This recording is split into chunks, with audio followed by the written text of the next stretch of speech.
Welcome viewer, I am Murugan S.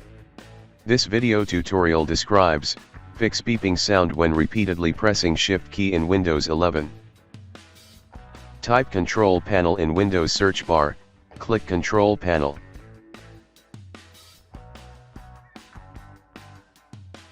Click Ease of Access Center.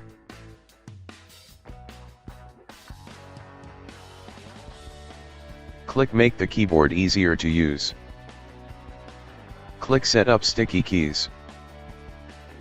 Uncheck Turn on sticky key when Shift is pressed 5 times.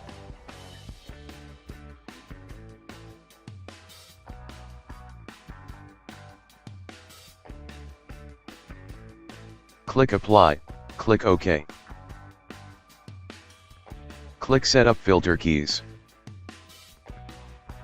Uncheck Turn on filter keys when right shift is pressed for 8 seconds.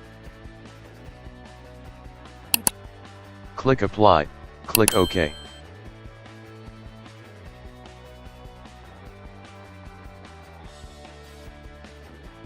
I hope this video tutorial helps to you. Please like, share and don't forget to subscribe my channel. Thank you very much. See you next video.